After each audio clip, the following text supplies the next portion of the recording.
It's incredibly important that we have these resources, especially at a time when funding cuts have been high, especially for federal and state programs. So a huge piece to keeping our doors open and making sure that the services and programs are available to all those in need of domestic violence services. So they're incredibly important to our daily functioning.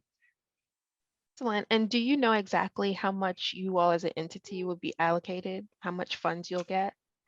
Unfortunately, I don't know that number. Not yet.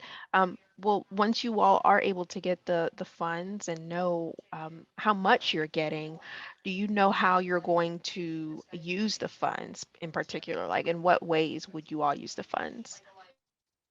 So we use the funds to continue the programs that we already have in place. You know, we're an organization that's been around for decades now, and we pretty well know how to keep our doors, how to keep things rolling and make sure that we have those services for our clients. But we do have domestic violence shelters in two counties, and we work in conjunction with the other two counties to provide services to individuals and families there as well.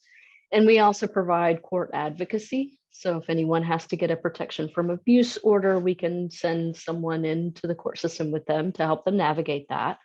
And we also provide free follow-up counseling, and this can be long-term, short-term.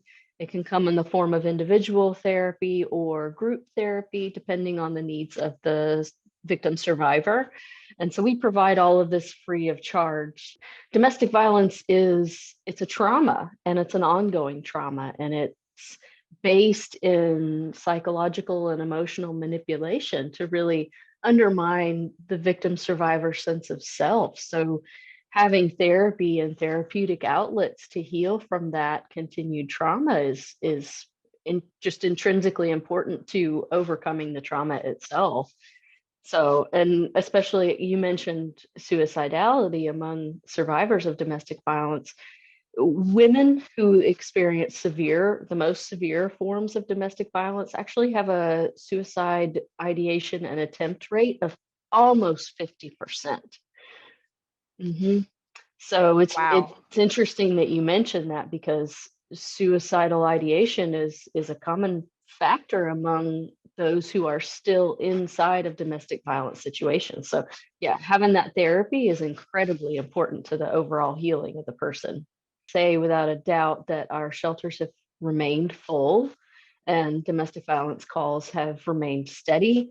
And the unfortunate aspect as well is that the most severe forms of domestic violence have been very prevalent, specifically strangulation. Strangulation has been very high. But the other side of that is that people have tended to leave for good rather than, go back and forth.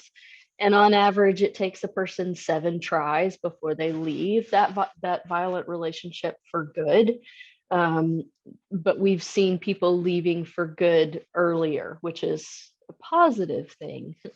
So hopefully people know that these services are available to them 24 hours a day. It doesn't matter day or night. It could be 4 a.m. on a Sunday, and we're still going to make sure that people can get into the shelter if they need it. Yeah, unfortunately, when someone does choose to leave, that is often the most dangerous time. And upwards of about 70% of domestic violence homicides occur after a victim survivor has left. And so we want to make sure, of course, with this funding and the like, that individuals know that they can call us and we can safety plan so that they can get out safely and have the tools and the resources that they need to avoid something like that. And then, of course, to heal and get back on their feet and live lives that are full and free of that trauma, because nobody deserves to be in a domestic violence situation. And we want to help them get out safely.